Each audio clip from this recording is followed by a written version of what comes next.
There we go. It's better if I turn on the mic. Hey Dan, how's it going?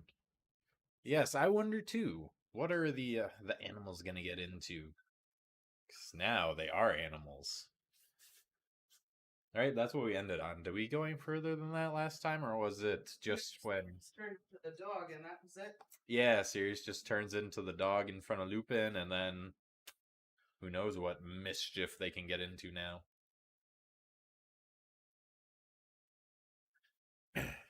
As if Lupin wasn't dealing with enough, trying to come to terms with his love for Sirius, the person who is his best friend.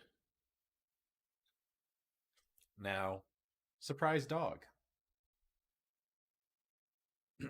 Surprise animagus, I guess.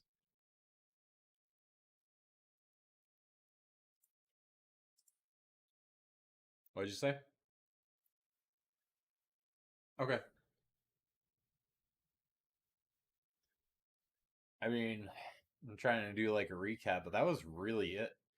Remus discovered his sexuality and he realized that he is super in love with Sirius, and it's confusing because Sirius is his best friend. How does he balance that out? Does he go for it? Does he not? Will Sirius reciprocate? I guess we'll find out tonight. Most importantly, the Marauders are complete. I want to know what Lupin's first reaction to seeing Peter turn into the rat is going to be. Like, all right, Sirius is a dog. And then is James going to go next? A stag? And then is Peter going to go last? If I was Peter, I would have went first because you're not going to live up to the other two. Being a mouse, a rat. Speaking of, What? I said rat-a-tat-tat-tat-tat-tat. Oh, I thought that you were doing like a reference to something at first. No.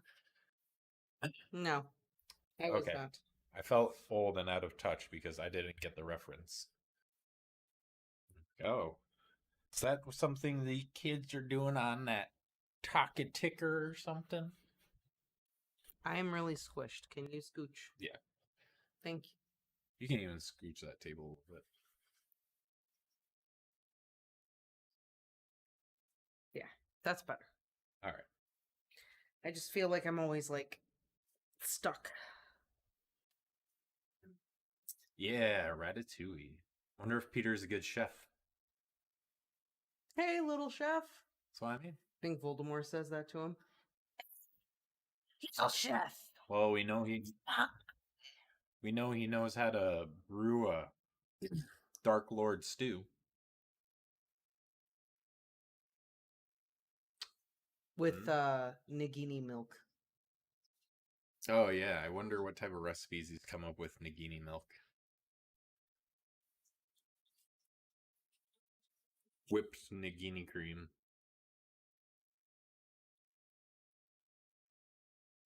Or a meringue. Maybe a Nagini meringue.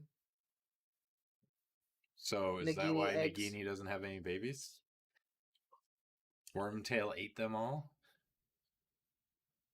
He made a Nagini meringue. And then made a pie.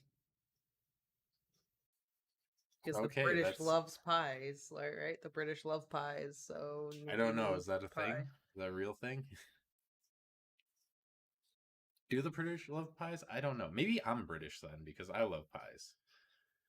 I'm discovering new things about myself. I mean, you are Irish, so... So what? What are you saying? I'm saying it's in your genetics to love pies, because your ancestors have made pies, and pies, and pies, and pies. Sweet pies, hot pies, savory pies. It's in your blood. No, it isn't. Oh yeah, well how do you explain the fact that I'm not a huge fan of potatoes? Yeah, that one, I got nothing for that one. Yeah. Assuming makes an ass of you and me. Well, that's fair. So I've got chicken stuck in between my teeth. Oh, I'm sorry. Yeah, meat pie. It's always But you like whiskey. That's true. Shepherd's pie is really good. More of a sweet pie type of guy, though. I mean, apple pie. I know Pumpkin you love pie. apple pie. Sweet potato pie, actually, is the best pie. After You sound so American right now. apple pie. Apple pie isn't even American, though. Yeah, It was but it's invented considered. in Europe. I know, Pumpkin pie is actually the most American pie. but apple pie is considered like an Americana pie at this point. I mean, yeah, we kind of coined it. And yes, Ron likes any pie. Especially pumpkin pasties, which is basically finger-sized pumpkin pie. Because you've made them. I did make them. I did make pumpkin pasties. And they were really good.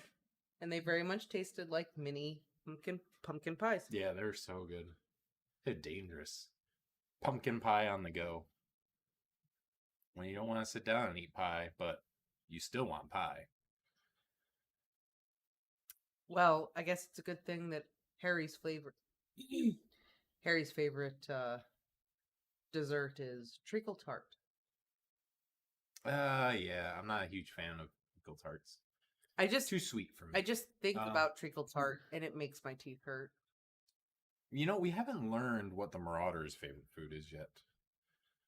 Remus seems to really like toast with marmalade on it. It's true. But other than that, I got nothing. Because they're always eating breakfast. I think Lupin kind of wants to know what Sirius tastes like right now. Well, we came up. Oh, Kimberly needs the recipe. Maybe we'll post it on our Instagram because we haven't posted anything on there in a while. What, the pumpkin pasty? Oh, speaking of which, I don't know. I didn't post anything. I don't know if you did. But we're not actually doing the book club tonight, so we're going to read some extra chapters and all the young dudes. Noelle was busy, so we're holding off for a week. I did not post anything because I did not know what to post. Also because I was at work and I was just like, I don't know what to post. Oh. Whoops. Ooh, no pumpkin pie? You gotta... You know, Dan, when you're in that situation, you just gotta bring the pumpkin pie. If no one else wants any, then more pie for you. Fair enough. That's how it goes. We always have pumpkin pie on the holidays. I'm very sorry that you did not. Correct me if I'm wrong. It was the pumpkin pasties for Kimberly. You basically just make pie crust and then the pumpkin pie filling, and then you just kind of... No, it was puff pastry. Was it puff pastry? It was puff pastry.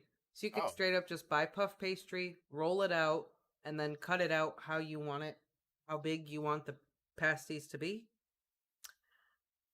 And then you mix your pumpkin with whatever flavors you want, sugar and spices and stuff. And then you put the pumpkin in the puff pastry, and then you roll it up and do an egg wash to make sure it seals, and then you bake it.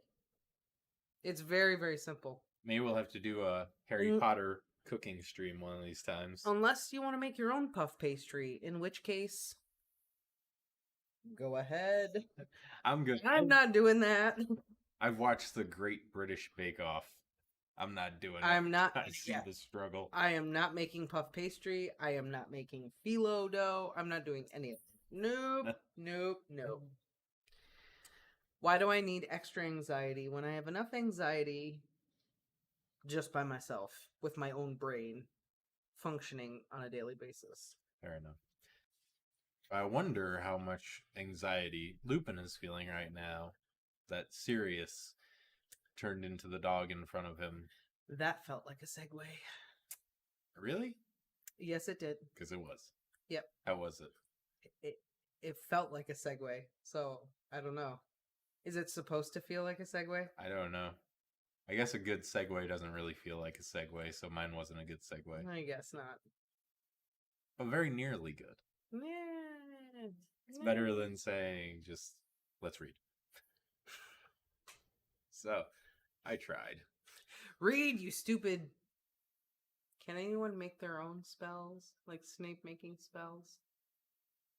I think so. I want to say yes. I'm sure it's extremely hard, but it seems like all the spells were kind of developed. So I'm sure every day there's new spells being developed. I think anyone can make their own spell. I think a good example is the broomsticks, right? Every year they get faster and better, but it's because of the spells they put on them. Don't forget the blue bottle. Blue bottle? The blue bottle advertised in the Quidditch World Cup. The broom for the entire family. Oh, yeah. The Dodge Caravan of brooms. The janitor broom. The blue bottle. I think anyone can come up with a spell and make a spell, but I think the hallmark of Snape making all of those spells is that it is difficult to make your own spell that is so effective. And I think it's a tribute to Snape's brilliance as a wizard that he was able to come up with all these spells. Because I'm sure it's possible to create your own spell, or take an established spell and like make your own variation to tweak it for whatever your needs are. Yeah. But the fact that Snape has so many is a tribute to his ingenuity, magical brilliance, and ingenuity, whether you like the guy or not. Yeah. Fair enough. So yeah. Mm-hmm. I believe you can make your own spells. I mean, Sectum Sempra. Yeah.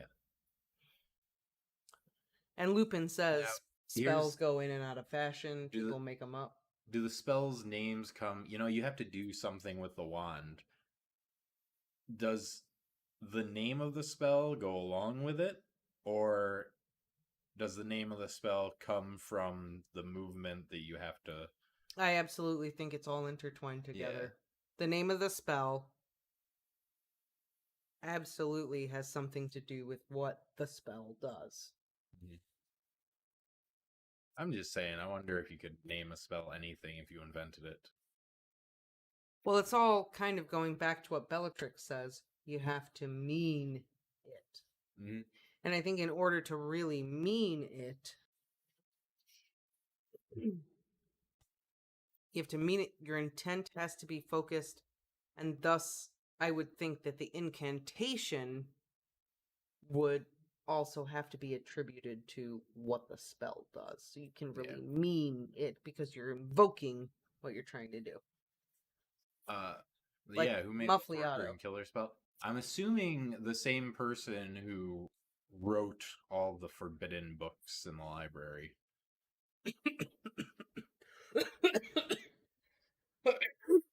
Well, there's lots of books by lots of different people. I know. I'm just saying, like, whoever made those books was probably the one who came up with the other spells. I wonder if maybe Death came up with those spells. I don't think so. Because Death isn't malevolent. Well, no, but, it helps him with his job. Yeah, but he's not malevolent. Like, he wouldn't look to torture people or... Maybe not torture. Or control them. I don't even... No, because Death wants to take you naturally when it's time, right? So he wouldn't invent Avada Kedavra either. Yeah, maybe.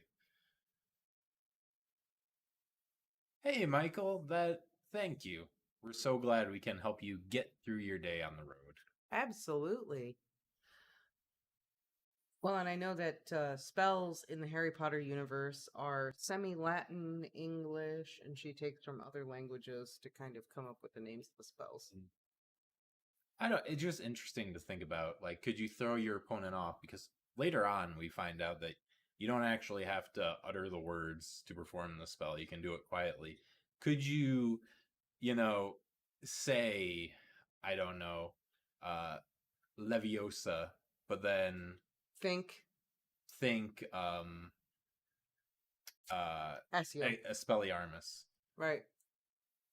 to throw your opponent off. I think you probably could, but you have to be incredibly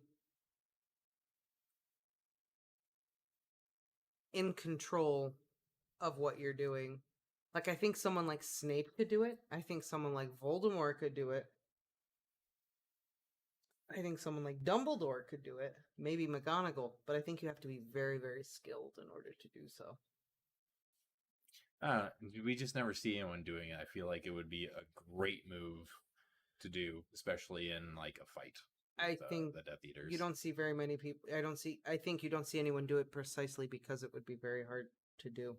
Fair enough. Because so much of your focus has to be on your intent to perform that spell.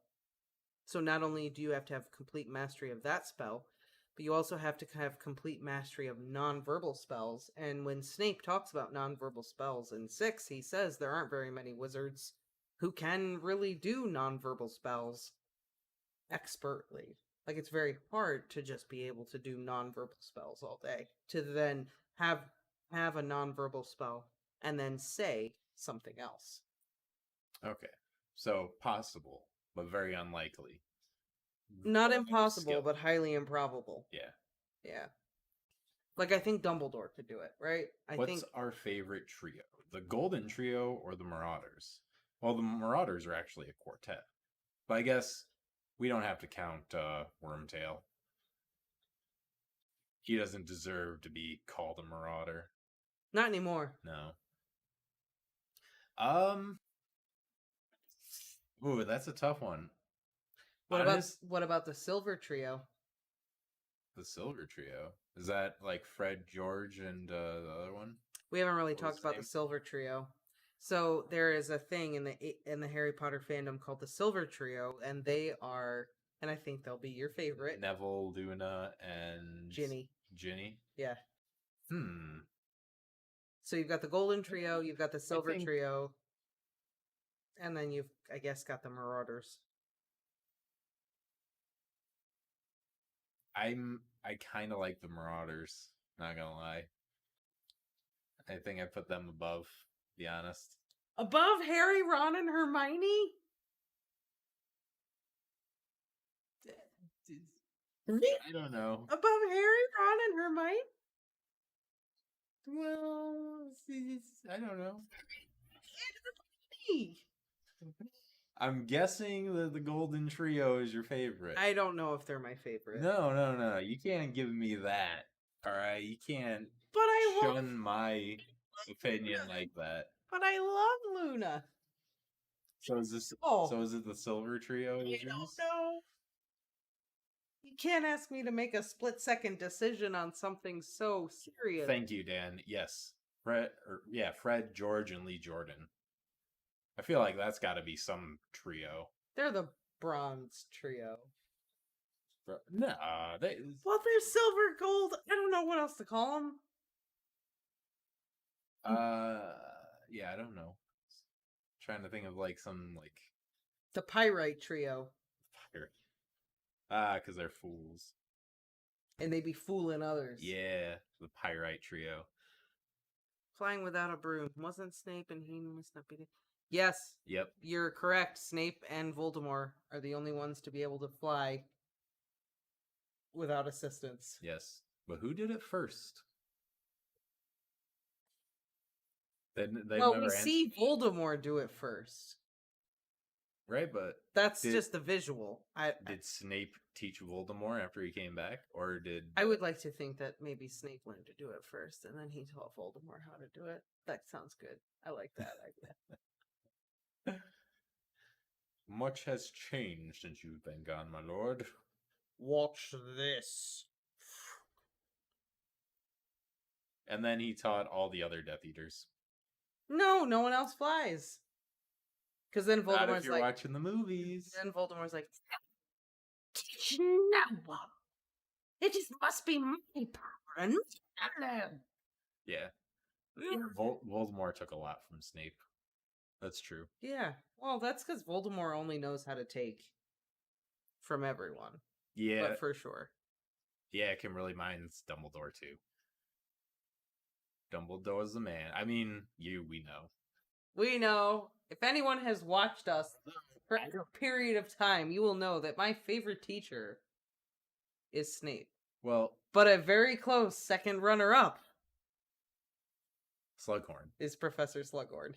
I was gonna say, very runner-up for me is McGonagall. I like McGonagall too, but Slughorn is just so great.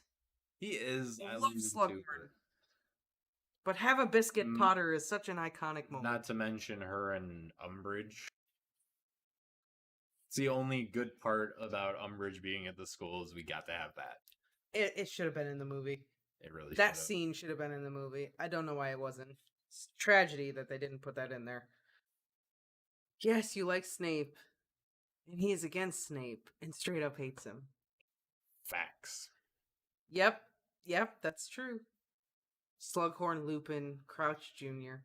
It's so funny. Crouch Jr. really was a good teacher. He really was. Listen, our Snape divide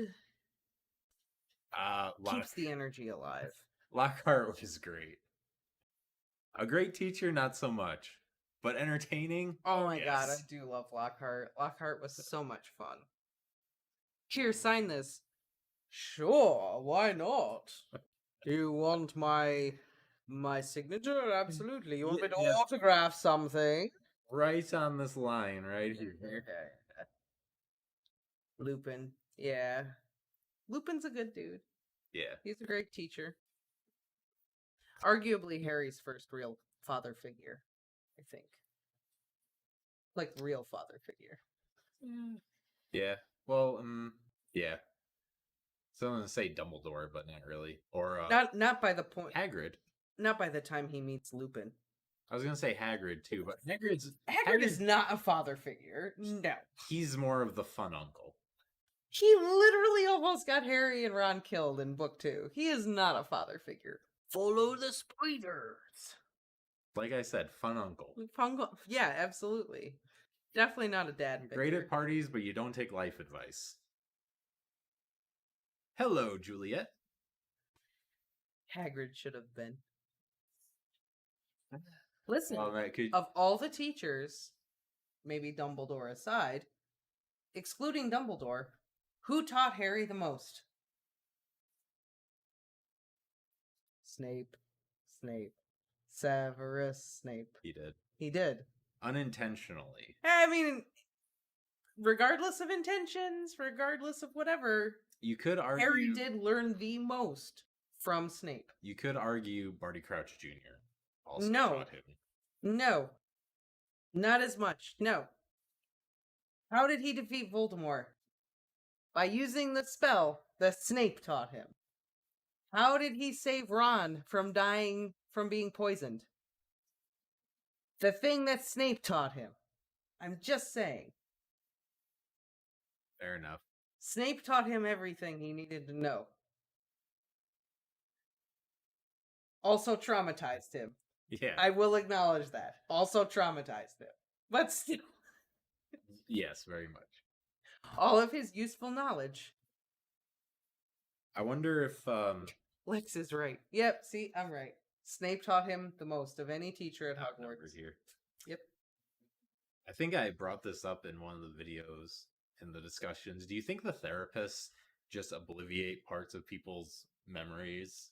There's no such thing as therapy in the wizarding world. Oh, that's right. Otherwise, we did Cho Chang would not have happened. Yeah. She would have been a lot more well-adjusted if she had a therapist. I'm just saying, it'd be great. What memories do you want to forget here? Just click. All right. Maybe that's what Lockhart needs to do once he gets out of St. Mungo's. He needs to pioneer that movement. There you go. Do Eternal Sunshine of the Spotless Mind on everybody. PTSD, gone. Bad memories, gone. Kimberly's Kickoff wants to know what our favorite book and movie is. Book 3 and movie... I don't know. I need to watch the last movies again because, not gonna lie, I think it was movie 6 we watched, and I can tell you that was the worst movie out of them, and it really kind of made me not pay much attention to the last two just because I was so disappointed in that movie. But overall, I think I feel personally victimized by movie 6. I'm just saying. I really don't know about the movies. I mean, 4 was cool with all the challenges and trials, except they kind of ruined the last one because they didn't add a lot. They ruined the mystery. Are you kidding? They ruined the mystery. That's right. I forgot Barty Crouch in the beginning. Yes. I think number 2, honestly. I think number 2 was like the best movie in terms of getting that movie feel, but also sticking as close as they can to the original source material.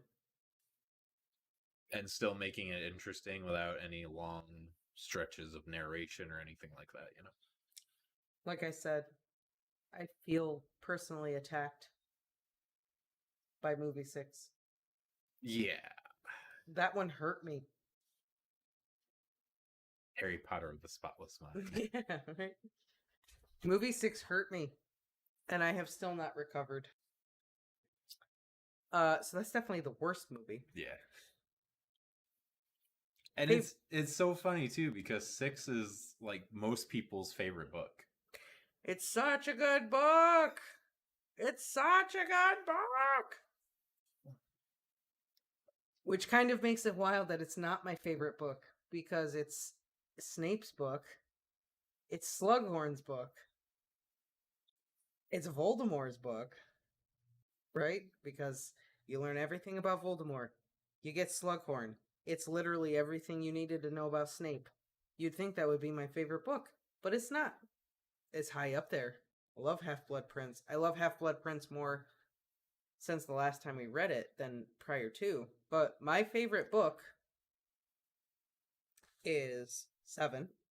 It's still 7. I don't know if my favorite book being 7 will ever change. I'm just firm on 7 is my favorite book, and I think my favorite film is probably the first one. Yeah? I think so. Okay. I think my favorite movie is probably the first one. You know, I agree, Michael. Like, why wasn't Dobby there? I feel like maybe that would have been too emotional. Well, because Dobby wasn't part of his family. Dobby didn't have the effect that Lupin and Sirius... Like, Lupin and Sirius were part of his family. Dobby is a manifestation of the truly faithful who worship someone. He wasn't a part of his family. I think there's a separation between who Dobby is to Harry versus who Lupin and Sirius are to Harry. Yeah. But still. Other than the CG. How dare you? That's what I'm thinking. Like, I don't know how to put it, but Harry should have considered him part of his family. I don't think so. Dobby loved him more than anyone else.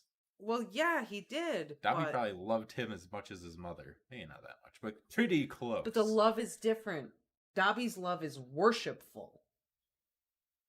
Well, yeah, but still. It's a worship love. It's, you saved me. You're my savior. You are my messiah, almost. Versus the love with Lupin and Sirius is very familial. It's very close. It's very much father figure. It's different. The nature of the relationships are different. I mean, I see where you're coming from. I get it. Yeah, and Fred.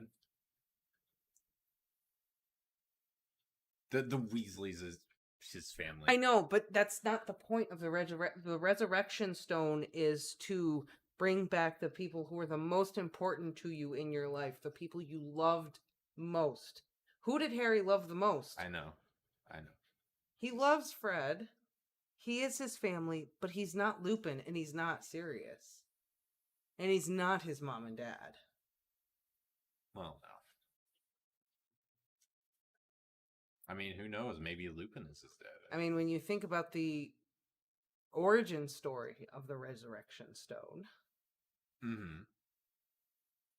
what is the origin story of the Resurrection Stone? The brother asked Death for it so that he can see the woman he loves. Right.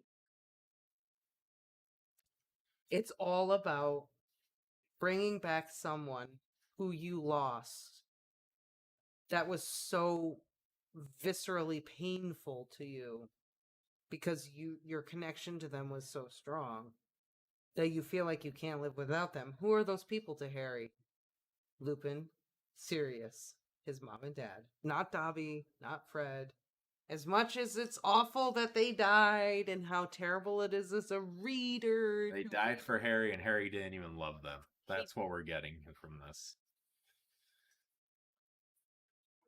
Not even Dumbledore, though.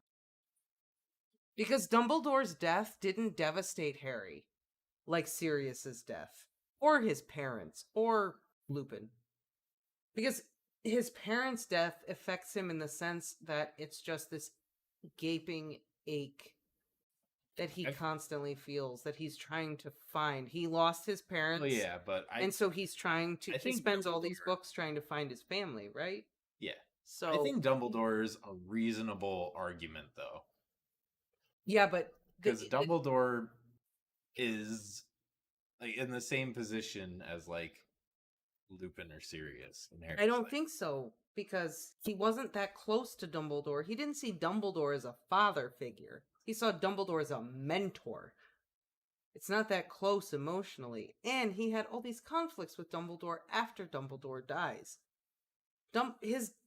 Dumbledore's death devastates Harry, not because of the emotional close bond that they had, like he had with Sirius. His death devastates Harry because, number one, yes, it is emotional, but number two, now he has no leader. Who's he going to look up to? Who's going to tell him what to do? Who's going to guide him? It's that kind of loss. And that's not the kind of loss that the Resurrection Stone works for.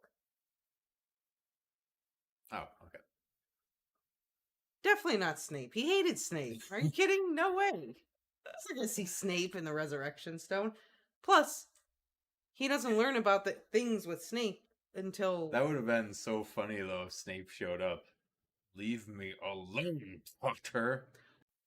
Potter! Gotta do it like that. Potter! That's a Malfoy. Snape kind of does it, but it's mostly Malfoy.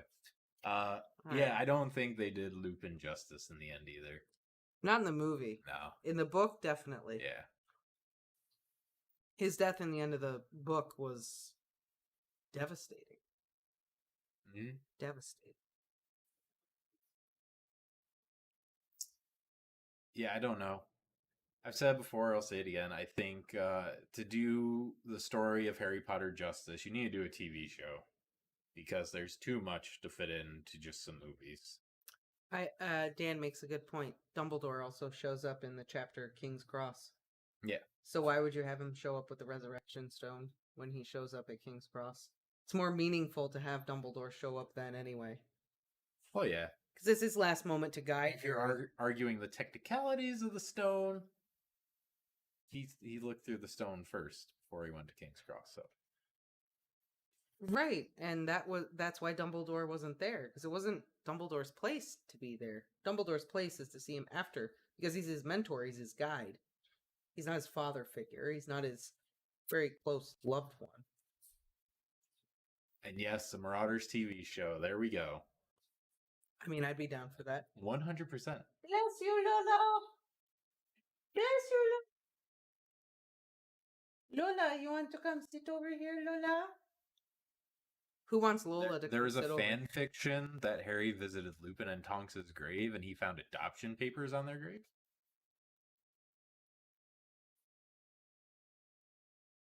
What? I don't know. I am not aware of this. Was he going to adopt Teddy? Teddy? There we go. Couldn't think of his name. Well, he's his godfather. Oh yeah. Has him around a lot. Lola, come sit with us. Maybe he wanted to be his father. Maybe not. I don't know. I mean, he has enough kids. Yeah, what is it? He has 3, right? 3. 3. Yeah, that's what I thought. That's a handful enough. That's a lot. Oh, we love you too. Oh, thank you. Lola. That's great. He's yours now. Good luck. Good luck. We died. Take him. We know you're only 18, but you know, these things happen. Well, the end of the Battle of Hogwarts, the end to the final battle, after he defeats Voldemort and all the stuff goes down, he goes up into the common room. Creature brings him a sandwich. And he goes to sleep. He just goes to bed. Creature's like, what is it? He's like, Creature's gonna bring him a sandwich, and that's great. You know, like, that's it.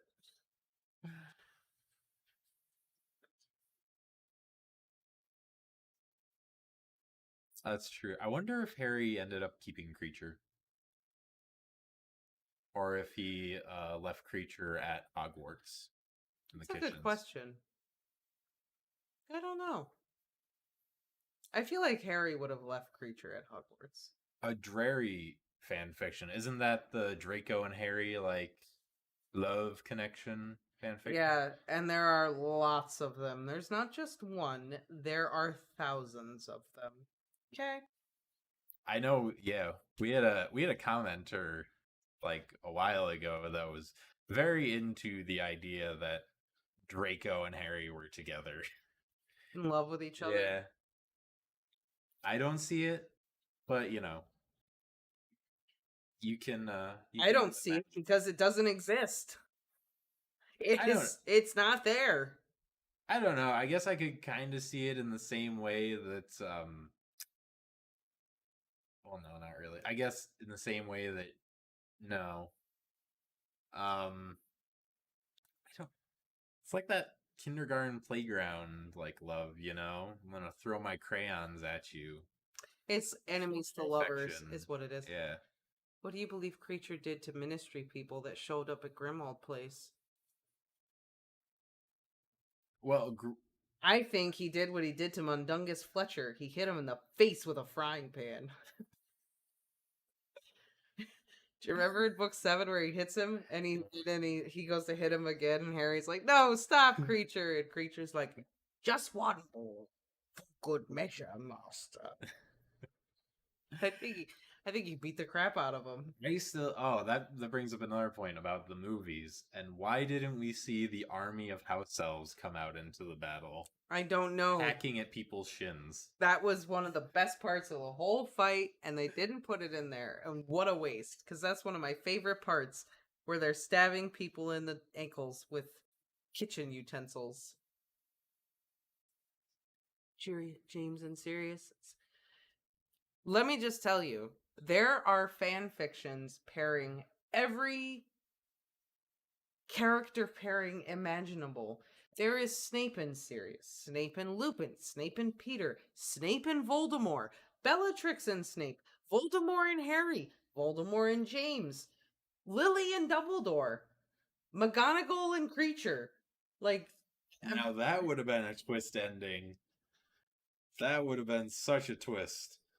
If Dumbledore did appear in the resurrection, so he's like, "What are you doing here?" "I have something to tell you, Harry." "I am your father."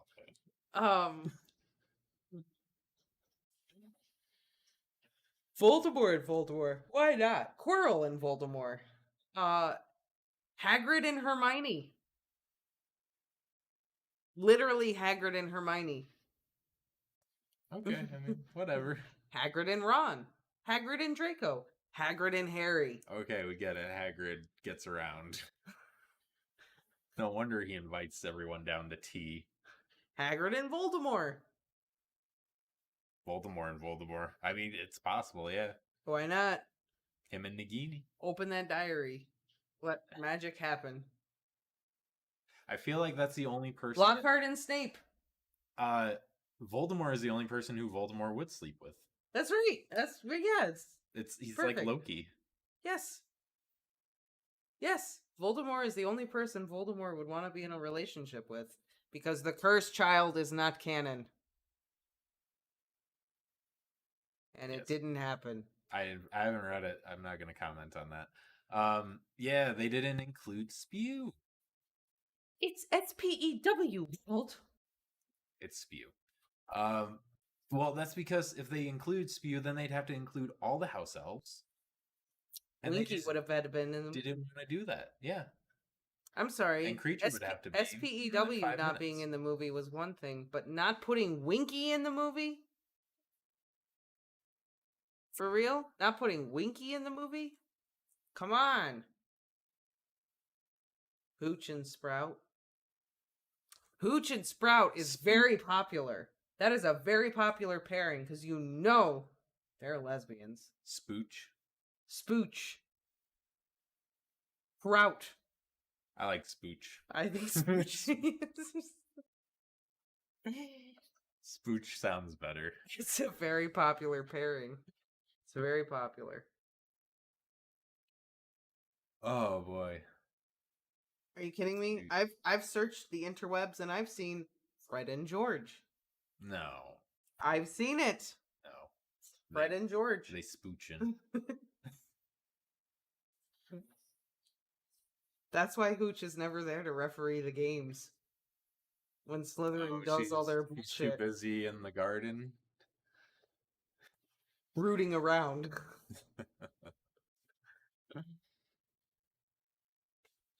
But yeah, I've seen what sprouts up. I've seen Fred and George. Percy and Charlie. Ginny and Ron. What is this, Game of Thrones?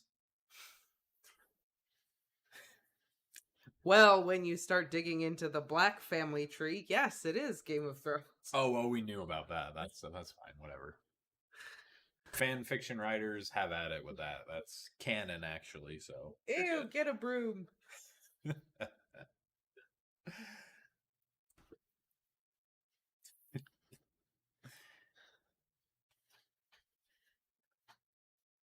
James and Lucius. Yeah, you told me about that one, actually. Hagrid and Voldemort. Bellatrix and Madame Maxime. That's just... Why? That's just weird. That's just taking two random characters. I'm trying to think of the most disgusting combination I can. How about Hermione and the giant squid? Yeah. That's just so far out of the realm. Plus, we've already read Hermione in the Sorting Hat, so... All right, I guess, yeah, giant squid is fine. Ooh! Ooh! I got it. Lockhart in everyone. No. I got a gross one. I got a really disgusting one. You ready? Colin Creevey. Umbridge.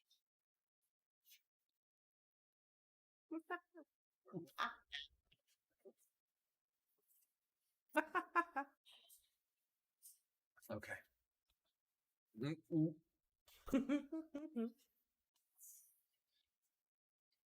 That's disgusting. Anything with Umbridge, honestly. She literally just stole my thought. McGonagall and Umbridge. Yeah, after that fight they have, you think they bought it? We've gotten Potter away now.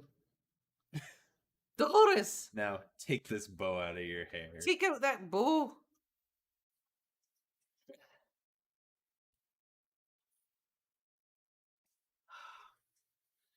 Sorry, I need to breathe. Umbridge and Trevor. No, you gotta keep it human to make it really disgusting. Animals is just... They're both toads.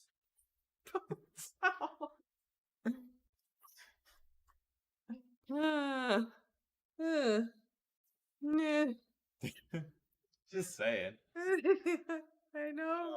We were gonna read a fan fiction, weren't we? We were, but we're having a good time right now. Ah. You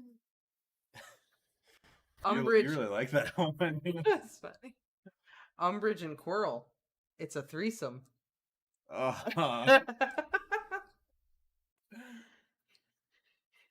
Roll over. Ew. Oh my god, I think I'm gonna pee my pants. Come on, that was good. That was good, but that was mouthful. Pettigrew and Umbridge. Uh, Wait. Pettigrew and Dobby. no, you leave Dobby out of this. He is too innocent for this discussion. Alright, I will redact it. I won't put Dobby in this debauchery. I'll remove Dobby from the situation. That's hot. How about Umbridge and Filch? I don't know, because there was kind of chemistry there to begin with. Like that's not gross. He didn't get that whip for the students. Yeah, like that's. I could see that. Still gross. It's Even if gross, it's canon. but it's believable. Fair enough. Grow up in Hermione. My God. Hagrid was no longer enough to satisfy her. Ew.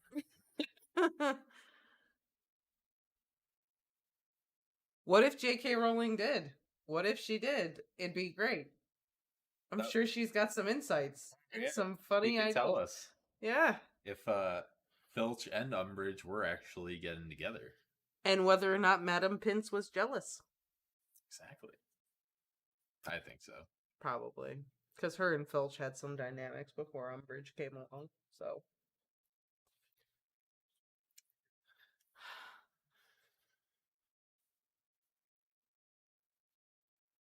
I was gonna suggest Arthur or Molly Weasley with someone else, but I can't do that to them. They're too pure and in love. Molly Wobbles.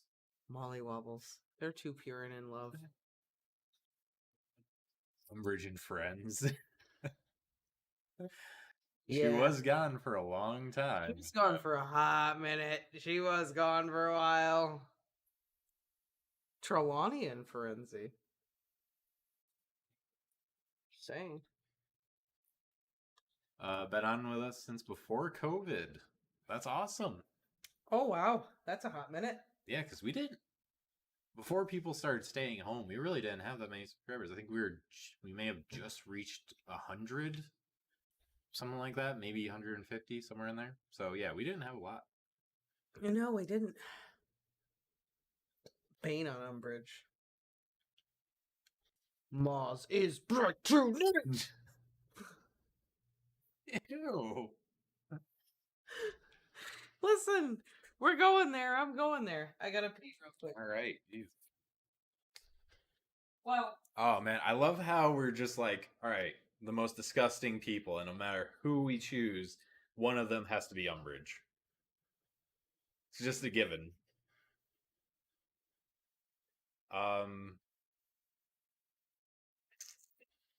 Yeah, I don't know, man. I think Umbridge and Centaurs take it. Yeah, that's almost too easy. Too easy, yeah, but still, I mean... Come on. Come on. You can't tell me that Umbridge and Centaurs is more disgusting than Umbridge and Neville. Umbridge and Pettigrew. I can kind of see that working. I think someone actually said that. Did someone say? Yeah, Michael said it. Pettigrew and Umbridge.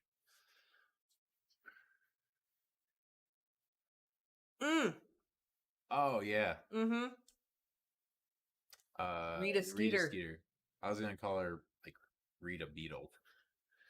Because she turns into a beetle, so that's what I was thinking. Lovely Rita Beetle. What? Is that something from the play? It's the Beatles. Oh. Lovely Rita, meet a maid. Which Oh. is where Rowling got the inspiration for Rita Skeeter's Skeeter. Lovely Rita by the Beatles. Rita Fair Skeeter. enough. Yeah. Fair enough. We really need to write some of these down. We need to send an email to JK. Just be like, look, I know you're busy, but do you mind answering a few questions? Take some time off of Twitter for 5 minutes and just come and look at this, because it's worth it. Rita Skeeter and Dumbledore. Harry, could you please get out of this broom cupboard for just a moment, please? I must talk to Miss Skeeter about her latest article in the Daily Prophet. Thank you. No. Leave the quick quotes quill on. I'm into that. No, by all means. Leave it out. It's fine. Oh, God, I just had an awful one. Okay. Crouch Jr. You say that like it didn't happen. He was locked in that box for so long. What about this one? Wait. The chapter, The Weighing of the Wands in book 4. Mm-hmm. When Ollivander is like, do you polish your wand? And Cedric is like, yes. Every night I polish my wand. Mm-hmm. What if Ollivander was like, I need a demonstration of that, Mr. Diggory.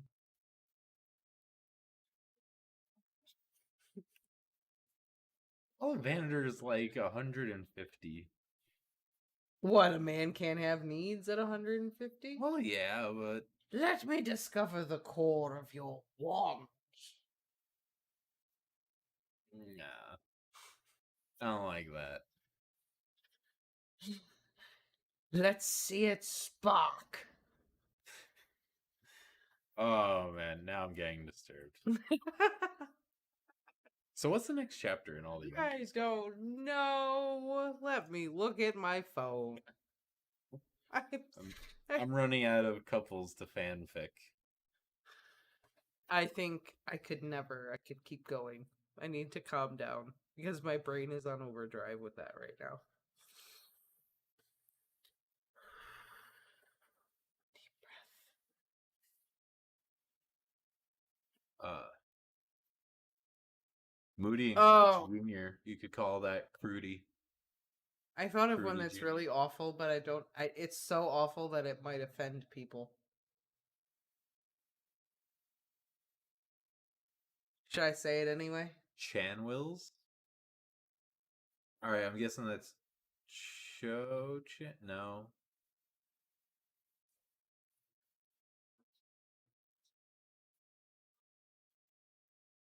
No, that's not where I was going. This one I have is like evil and really messed up.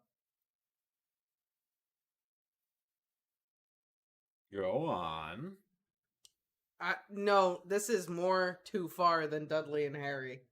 This is really too far. This is so too far. I need to question what my brain is doing. Are you ready? Dudley and Harry. Dudley, get back in the closet, Potter. You're gonna find out why they call me Big D.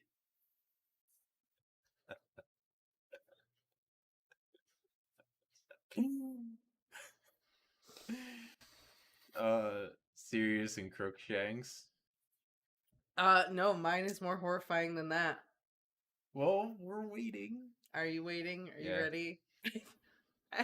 I think I'm going to be cursed by God for saying this one. It's that bad. I swear, if this is just not that bad, I'm going to be so sad. It's horrible. Bellatrix Mm-hmm. and Neville. I can see it. Kind of let me down with that one, not gonna lie. I can't see. Oh, that's terrible. So, I mean, Bellatrix is the type that seems to be like into the super strong, dominant type. Biggs. Now Neville. Biggs. just beheaded Nagini. It's not about that. Oh, yeah, she tortured his pet. Yeah, okay. Yeah. Okay, fair enough. Where's your beard?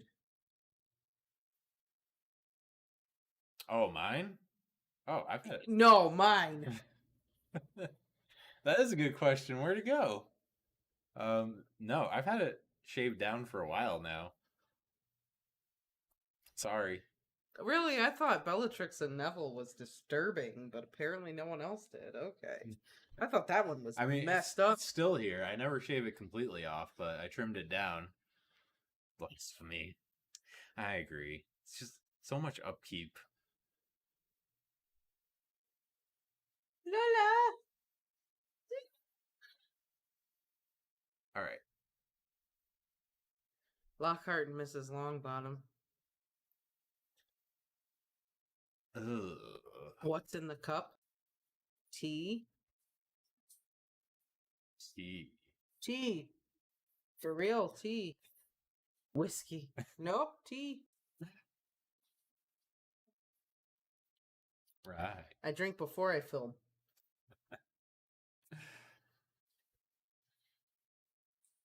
All right. Coming down.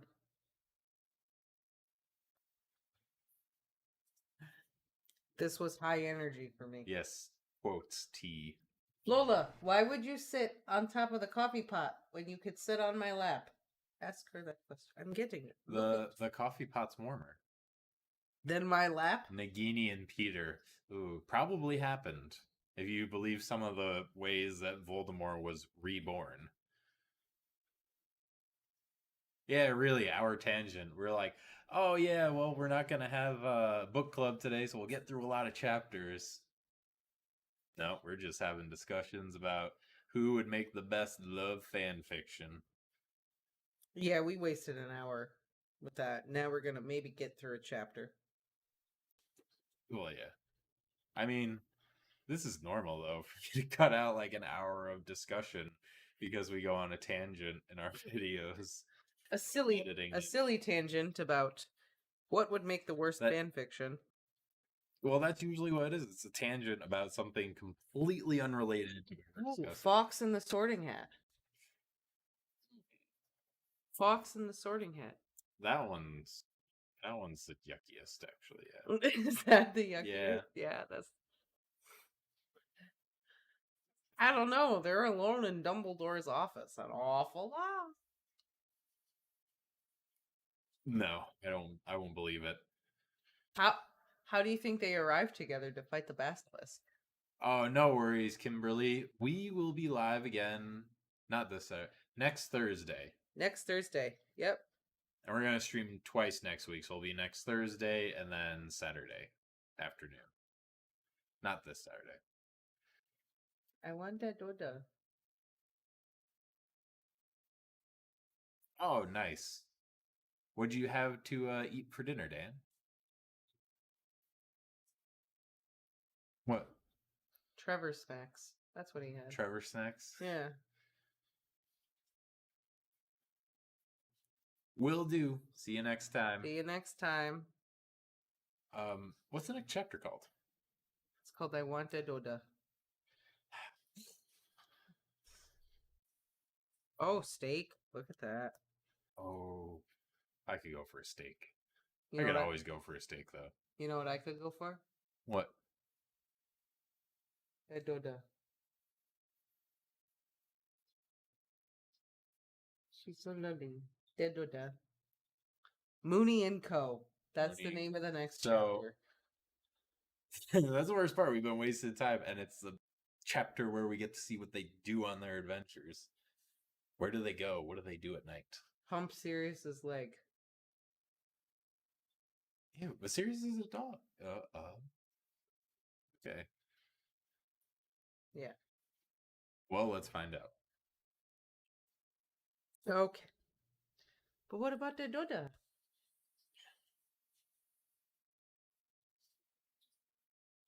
She's fine. She will come over when she comes over. Is she fine though? Is she really? Is she Yes. really fine? Doda! Are you sure there's only tea in that cup? Yes! Like, I saw leafy greens in there. You're sure it's tea? It's tea. There's just tea. Michael wants to know what house you're in. Oh, I am a Gryffindor. That's right. Gryffindor pride. Mm-hmm. I know, that's how you said it too. It's almost like saying Gryffindor. it's like saying I'm a Lannister. That's right. Something to be proud of. I'm a Lannister. Oh, nice. We have a Hufflepuff. My God, I feel like there's No. never any Hufflepuffs around. This is great. I know. It's like Gryffindor, Ravenclaw, Gryffindor, Ravenclaw. And then you get a few Slytherins every now and then. Rarely ever any. What's wrong with having a few Slytherins every now and then? Yes. All right, Marcelo. Thank you for coming. See you next See you time. next time. Thank you for joining us. Nothing. All right. So Mooney and Co. All right, half Hufflepuff is good. Oh yeah, I used to know my breakdown. So I was like I was like a little bit of Hufflepuff, and then I think it was like Ravenclaw was my next closest. Slytherin, Ravenclaw. See, That's my breakdown. Slytherin, then Ravenclaw. And that is not true that there was not one Hufflepuff left. Ernie Macmillan was at the Battle of Hogwarts. was he? Yep. He helped fight off the Dementors so Harry could go down through the Whomping Willow. That's right. Hufflepuffs. Holding the line. Yep, that's right. With Luna and someone else. You've read it more times than me. You know.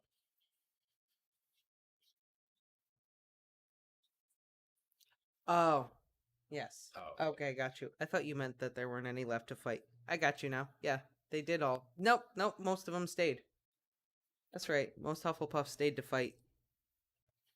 that's right. Just as brave as Gryffindors, just a little bit more friendly. Slytherin, Slytherin, Slytherin. No Slytherin love right now. I gotta promote Slytherin pride right now. Come on, guys. Slytherins are great. Slytherins are good. We are. Come on. Slughorn is single-handedly one of the greatest characters in the whole series. Slughorn's awesome. You got me there. Yeah. You do got me there. Yeah. Also, you have Harry would have learned nothing if it wasn't for Snape. Yeah. Yeah. Kind of. Regulus. Yeah.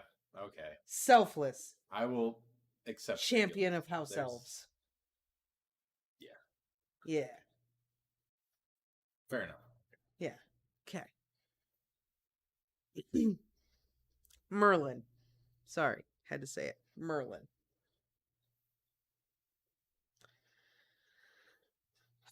Yes, they were, because they were down in the kitchens, and then the dungeons were the Slytherins. Yep. So the Slytherins and the Hufflepuffs must have brushed against each other quite frequently. Clash of cultures there. Clash of culture for sure. Hufflepuffs. Hi, fellow Hogwartian. Get out of my way, Hufflepuff. Yeah, but you don't really hear about like issues. So that's well, Ravenclaw and Slytherin have the most in common. They're just not physically located very close to each other. Yeah. But they do have the most in common, which is why my secondary is Ravenclaw. Alright, let's see what's happening in this story, I guess. Well, we don't have to read it, but that's why we're here. We don't have to read it. We could go pet Oh my Doda. god. Now we have to read it. What, we don't want to go pet Doda? Alright. Chapter 76. 5th year. Mooney and Co.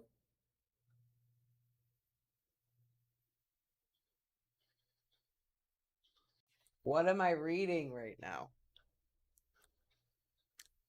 The dog. Sirius the dog barked twice and wagged its tail playfully as Remus picked himself up off the floor. He looked at James and Peter, who were both smiling sheepishly. He looked at the dog again, and it transformed back into Sirius, standing before him with the same mad grin. "You did it," Remus said tonelessly. "I can't believe you bloody did it." He sat down again, feeling a bit wobbly. "Are you angry with us?" James asked, his eyes huge and earnest. "Can you all do it?" Peter and James looked at each other, then nodded. Remus breathed in, his chest tight. "Go on then," he whispered. "Show me."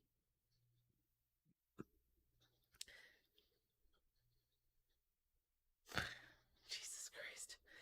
At once, James and Peter transformed into a huge regal stag and a fat brown rat. I was waiting for that. I wanted to know his reaction. James's antlers scraped the low ceiling of their room, so he had to bow his head slightly. Sirius laughed. "We couldn't choose what we turned into," he explained. "Otherwise, Pete would have probably picked something else." "Oh," Peter said, transforming back. "Rats are highly intelligent creatures. I looked it up." "Shame you're not," Sirius replied. "Not everyone wants to be a big slobbering mutt." James transformed back too and punched Sirius on the shoulder.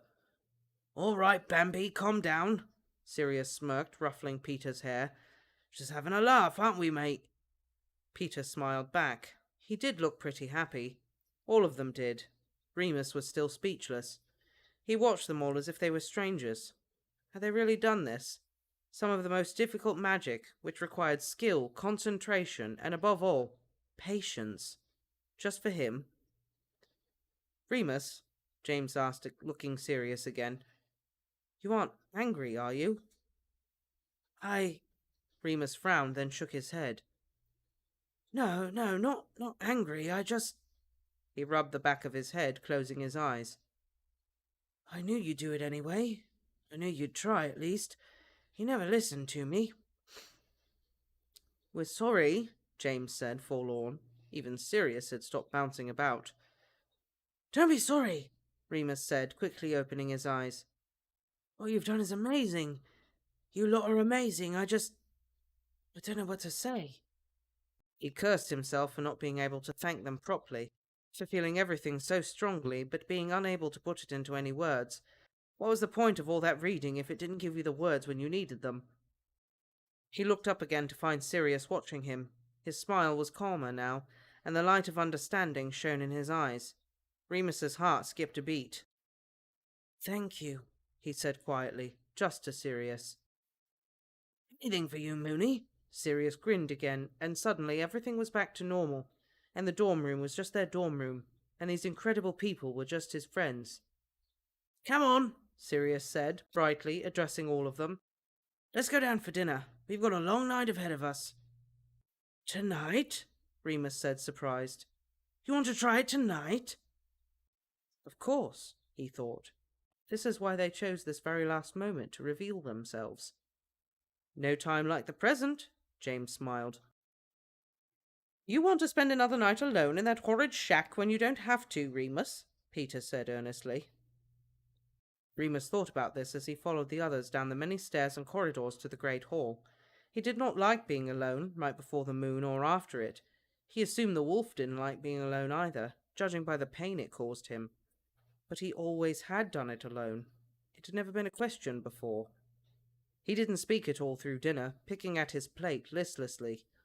Sirius nudged him every now and then, and Remus threw him a smile, but went back to playing with his roast potatoes.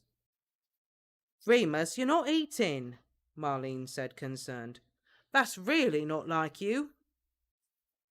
He replied, putting his fork down. "I don't feel well. I think I'll go to the hospital wing." "Oh, no, again?" Marlene tilted her head in sympathy. "You poor thing." Remus shrugged and got up to leave. The Marauders got up too and followed him out. "How are you going to do it?" he asked as he walked, not daring to look at any of them. "Pete's small, he can get us in," James said eagerly. Then we'll use the cloak. It's a doddle to fit under, now we can change. Okay, Remus nodded, working it out. Okay, if you can sneak in behind Pomfrey. She puts a locking charm on the door otherwise.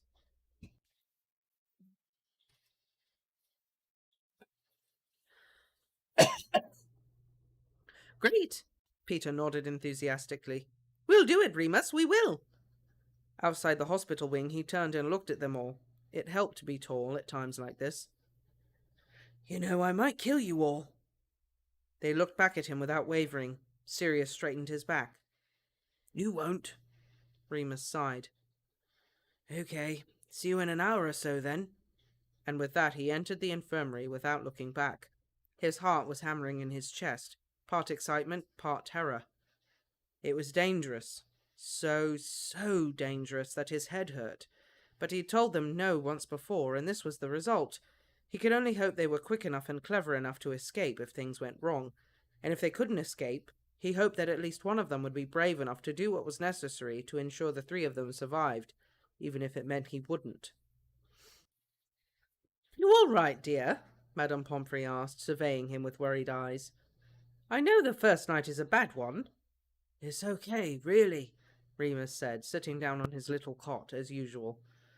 Don't worry about me, I'll see you in the morning. The very crack of dawn, the Medi-Witch promised.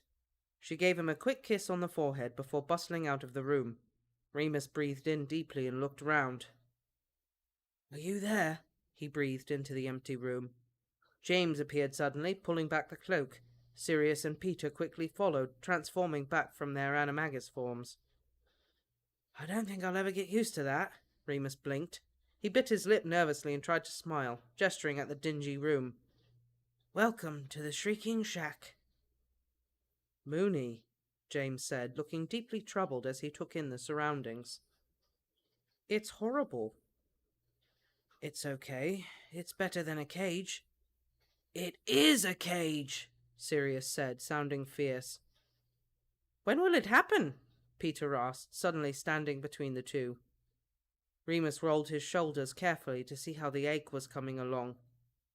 Not long, he said flatly. 15 minutes, maybe. They were quiet for a bit. When Remus could feel his blood begin to boil and that telltale tingling in his muscles, he suddenly panicked. No one's ever seen it before, he said, staring at them helplessly. I don't think... It's really, really ugly. It's okay, James said soothingly. We know what to expect. I might scream. I will scream. It's fine, Sirius promised. You've got your wands? Yep. They all withdrew them to show him. Good. He nodded, looking at the floorboards. His back hurt. He could feel every vertebra pushing against his skin. If I attack, if you can't control me, you're going to have to... He faltered. It was starting. Change! He shouted, curling up on the bed, facing the wall. Quickly! His nerve endings caught fire and the transformation began. It hurts, his mind babbled like a whinging child. It hurts, it hurts, it hurts. He started to lose his mind in the agony, aware someone was screaming until he wasn't Remus anymore, and the screaming was a long, dark howl of anguish. He finally rolled over, his body new and strong and powerful. He sniffed. He knew this place, his prison. He wanted to be free. He wanted to get out and run and hunt and kill. He was so hungry, so restless. He was about to howl again, run at the windows or scratch at the door. He sniffed the air. He was not alone. The wolf turned its eyes on the three animals locked in with it. It growled, jumped down from the bed. It snapped his jaws and stood tall, raising its tail to show dominance. The black one growled too, sniffing at the wolf. It stepped forward and the wolf snarled, still unsure. The black one lay down at the wolf's feet. It rolled over and showed its belly. Friend. The wolf, knowing itself to be the leader now, stopped growling. He recognized the scent of them, knew they meant no harm. This was his pack, and he was no longer alone. Remus woke up, choking and spluttering as he came back into his body. It was dark and dusty, like always, and his bones were still sore and tired, and his head still throbbed. But there was no blood. At least he couldn't smell it, couldn't taste it, and the pain was passing quickly, like water down a drain. "Moony?" Sirius's voice broke in, familiar and comforting. "Here."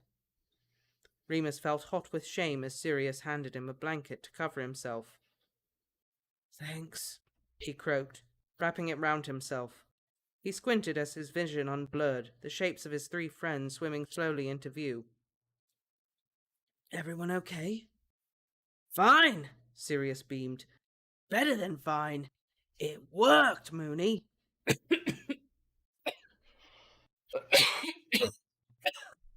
You okay? That was just really harsh. That serious voice. Yeah, that was really harder than I meant it to be. "Here, come on." James reached down and helped Remus to his feet, then supported him back over to the little bed. Remus still felt weak as usual, but that was all. No cuts, no scratches. He'd not hurt himself at all. He pulled his blanket tight around his body and looked up at his 3 best friends, the dearest people in the world. His eyes filled with tears and he looked down, quickly, embarrassed. "Are you okay?" Sirius asked, sounding worried. "Does it still hurt?" "No." Remus shook his head, smiling. "I'm just being silly." He wiped his eyes and looked at them again. James looked as regal and proud as ever, his glasses slightly askew, dark rings under his eyes, but smiling nonetheless. Peter was pink, flushed with excitement, and Sirius was utterly perfect, glowing as if he'd just been handed the Quidditch cup. Remus felt very frail and pathetic, all skinny and naked on the bed beside these heroes. "Was it bad?" he asked nervously. "The transformation?" "It was pretty awful," James said honestly. The others nodded. "You're so brave, Remus!" Peter burst out. "But afterwards it was," Sirius said, eager to remember. "Afterwards it was amazing. You weren't sure at first, but then You submitted to me," Remus said. "I remember." "I thought you couldn't remember anything that happened," James asked, cocking his head. "I can't usually," Remus frowned. "But last night was different. I remember it all. It wasn't me exactly, but I wasn't not me either. Does that make sense?" "No," Sirius laughed. Remus laughed too. You lot better get under the cloak. Madame Pomfrey's on her way. Could, someone hand me my clothes?" Sirius was the last to hide under the cloak. He was alive with joy and kept transforming back and forth, unable to stay still. When they absolutely had to go, he squeezed Remus's shoulder gently one last time. "Didn't I tell you, Moony? Didn't I tell you?" he whispered feverishly. "You did," Remus smiled weakly. He lowered his voice so that no one else could hear him and looked at Sirius carefully. "Was it scary? Was I scary?" He had no idea what he looked like in wolf form. Sirius' expression did not flicker. "No," he said firmly. "You were beautiful." Aww. I think it's just puppy love, though. But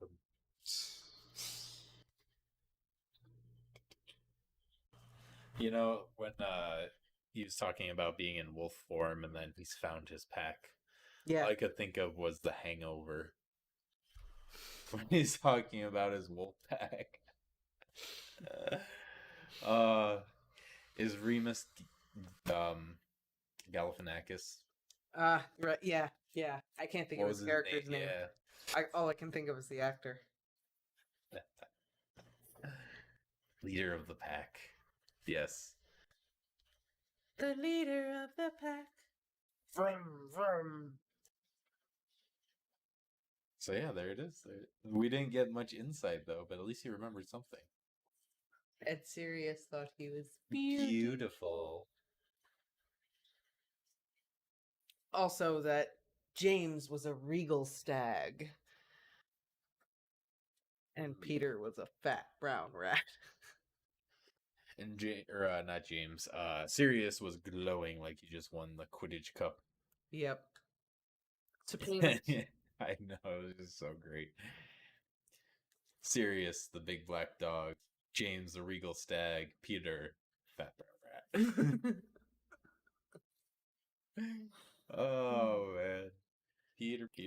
I did think it was funny when Sirius was like, "All right, Bambi, take a chill pill." That was great. Oh my god. Do you think that means that James would be a Knight of Summer? Would he be Baratheon? Same color hair. He's gotta be a Baratheon. Yeah. He's gotta be. Messy black hair. Yeah, come on. I want to say Remus right now, but you know who I mean. Renly. Renly. He's totally Renly. Yeah. He is not Stannis. He is not Robert. He is totally a Renly. Yeah. Oh yeah, 100%. His friends give him the ability to calm and remember. Exactly, Dan. When he says like I was also kind of myself. He can. I think it's like, think of with Bailey, when he's left by himself, he gets super anxietal and is ridiculous.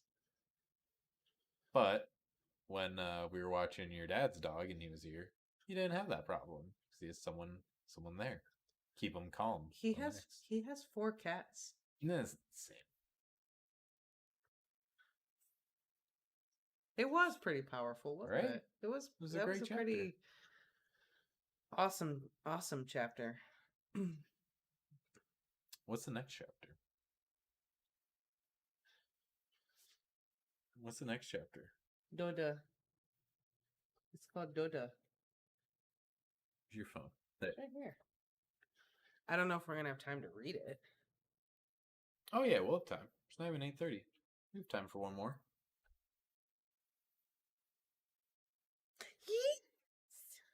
It's called Beautiful.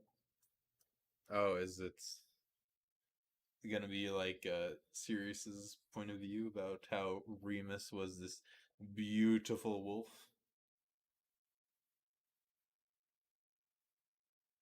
Look, this is... I'm sorry. She just jumped up.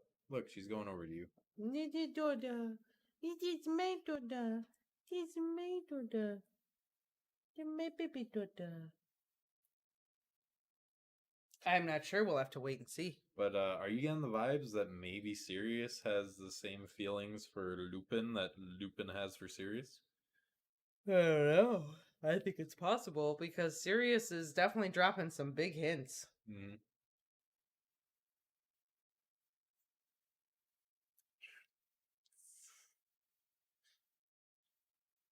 Dig, Lola.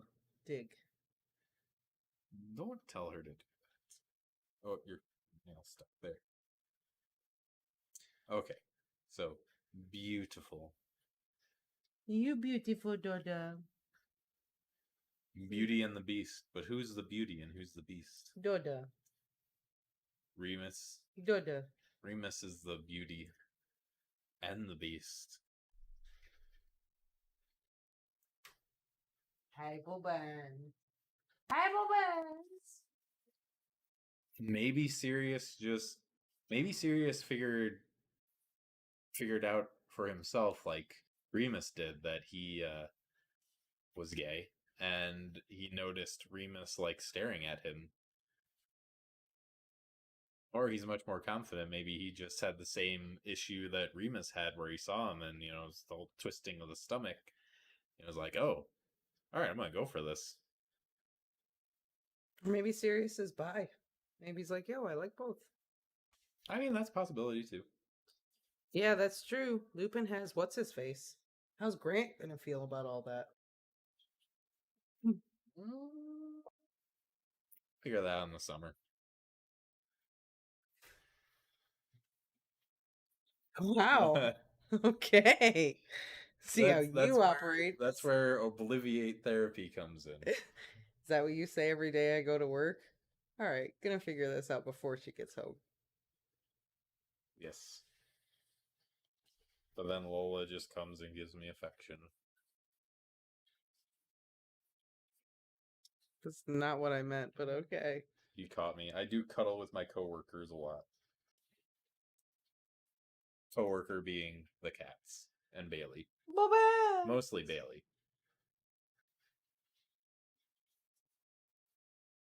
Chapter 77.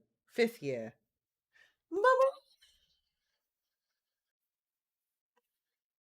Sorry, I meant beautiful. But they are one and the same.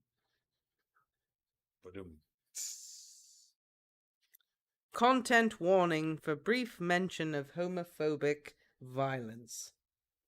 I feel like that's happened in a lot of the past chapters. Yes, and I really like content warning, but there's nothing been in here that I've been like, oh, I cannot handle this. I mean, there's been some stuff, but not as blunt or as aggressive as would seem by the content warning. Of course, Madame Pomfrey was completely confounded by Remus's blemish-free night in the shack. Amazing, she kept repeating. Completely amazing. Remus fobbed her off with some mad theory that he was maturing and that must account for it. She didn't seem convinced, but the sweet nurse was just so pleased to find him unharmed she didn't ask any questions about it. She kept him in the infirmary to sleep through Sunday, but by midday he was felt as alert and energetic as he did when the moon was waning. I've got no reason to keep you here, Madame Pomfrey smiled, not quite believing it. I don't believe in cluttering up my ward with healthy patients. Remus practically skipped back to Gryffindor Tower, taking the stairs 2 at a time. He was unsurprised to find the Marauders all in bed still, though James and Peter were showing signs of life. All right, Moony, James smiled sleepily, pulling back his bed curtains at the sound of the dormitory door. All right, Remus whispered back, not wanting to wake Sirius. He hated having his sleep interrupted at the best of times, and today Remus felt he deserved a lie-in. Plus, "You were beautiful" had been ringing in Remus's ears all day, and he wasn't sure how he would ever be able to speak to Sirius again. Pomfrey say anything? Nah, she can't work out what she did differently. We got away with it. Great, James yawned. We'll have to get some pepper-up pills or something next time. It's a Monday. You don't have to do it every month. Shut up, Moony, Peter called out groggily. We'll do whatever we like. Remus smiled to himself, collected his books, and crept down to the common room so as not to disturb them any further. Remus! Marlene called. Thank goodness! I'm so stuck on this stupid history question. Which one did you pick? Remus settled down at a desk with the girls. Goblin Rebellion? Troll Uprising, Marlene sighed mournfully. I thought it would be easier. Remus replied, sifting through his notes to see what he could get on Troll Uprising. He found trolls pretty dull himself, but he'd dutifully taken down everything Professor Binns had said, even though Sirius had been passing notes all the way through that lesson. Beautiful. Beautiful. What did that mean? It was a good thing, obviously, a word that could only ever be positive. But Sirius had said it. Worse, he'd said it about Remus's wolf form, so it might mean any number of things. Remus had created a short list in his head.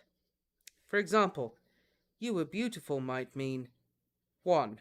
You were beautiful last night as a wolf, but you're not beautiful this morning as a human.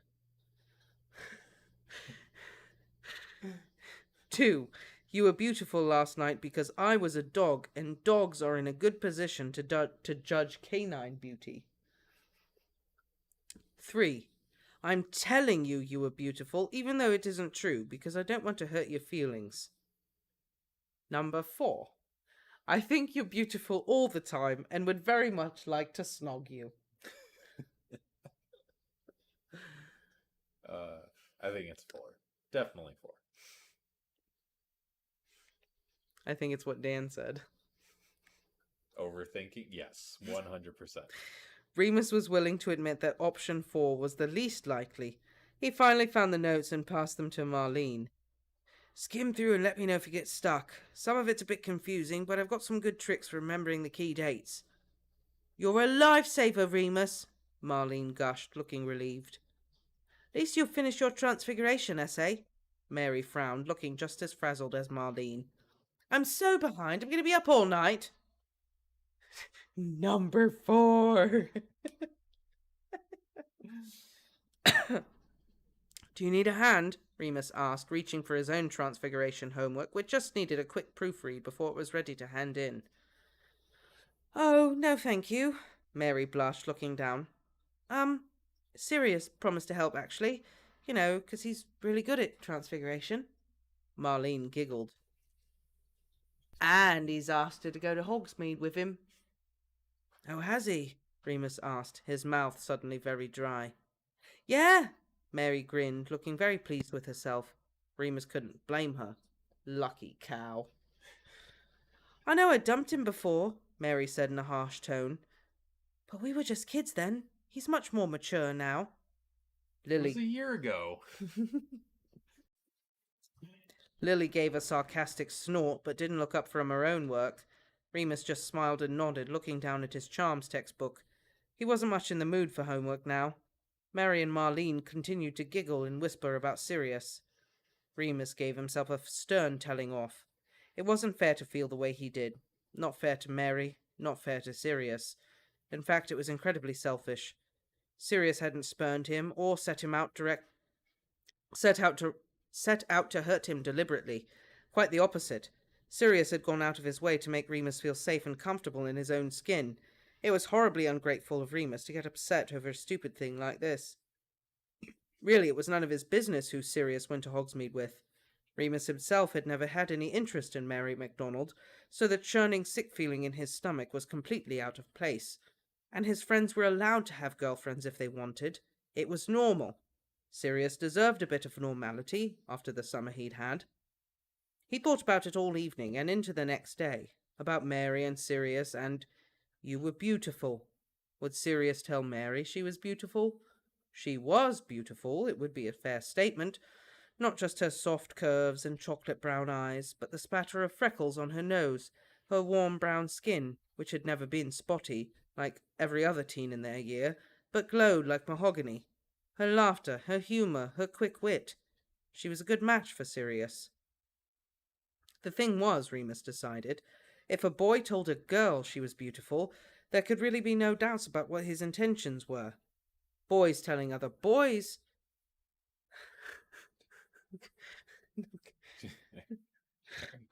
Jerry.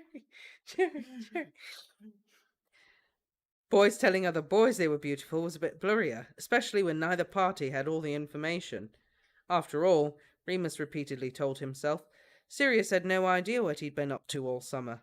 As far as Sirius knew, as far as anyone at Hogwarts knew, Remus was just as interested in girls as every other boy his age, so it could be easily read as completely platonic and an innocuous compliment. On the other hand, a small wheedling voice would whisper, Sirius had always known Remus better than Remus knew himself. He had always been able to suss him out. The reading problem, the lycanthropy. Why not this too? Was it so terrible to hope? He has a point. Sirius seems to know Lupin better than Lupin knows Lupin. Saturday, 4th of October, 1975. After a week of restless nights, Remus was desperate for someone to talk to, and this time there was truly no one he could talk to. Everyone knew slightly different shades of Remus, based on the secrets they were aware of. The Marauders knew he was a werewolf, but only Sirius knew about his struggles with reading. Lily knew about the reading, but not about the werewolf problem. Mary and Marlene knew least of all, and he liked it that way.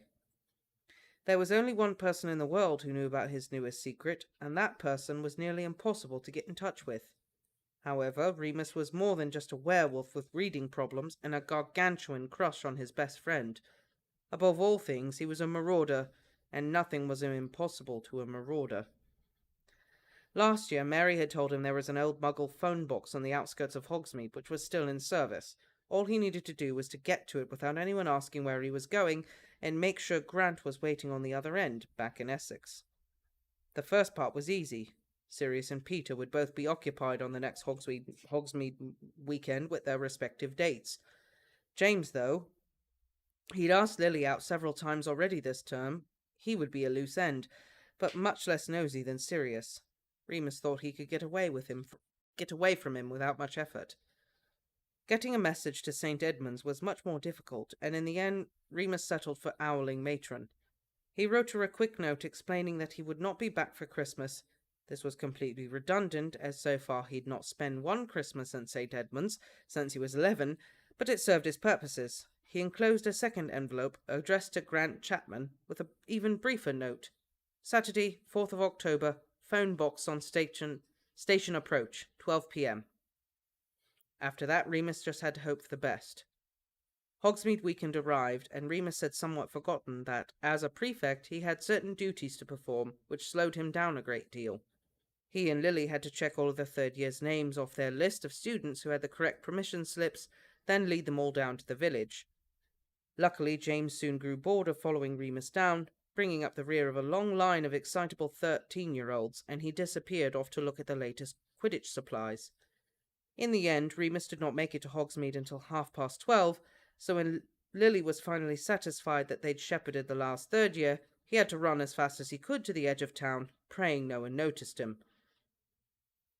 Hogsmeade was the only village for miles and miles around, and there was only one path which led to and from it. Remus suspected his road was seldom used, as the wizards had so many other means of travel.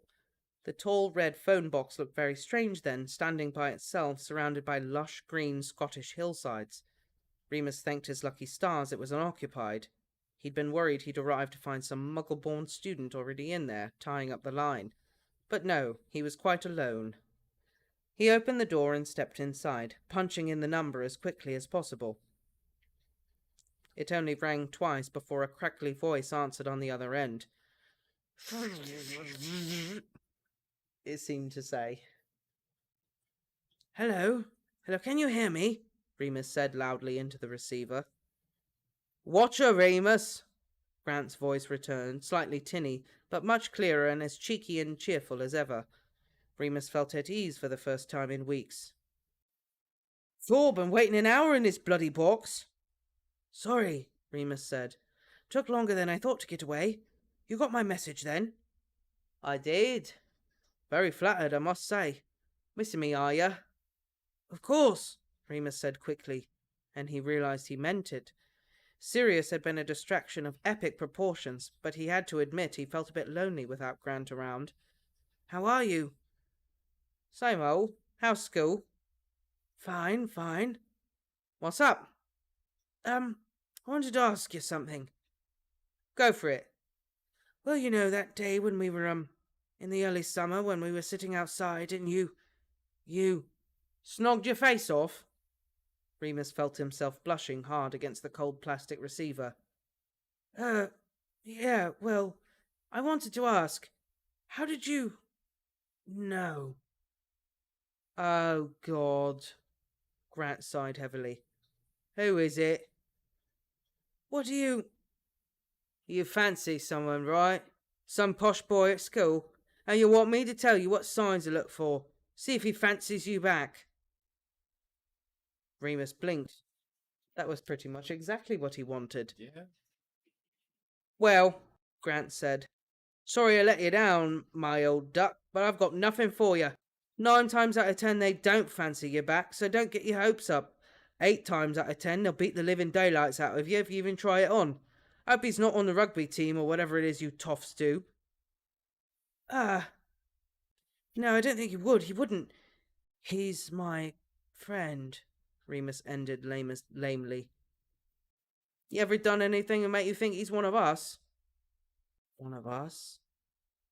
Not exactly.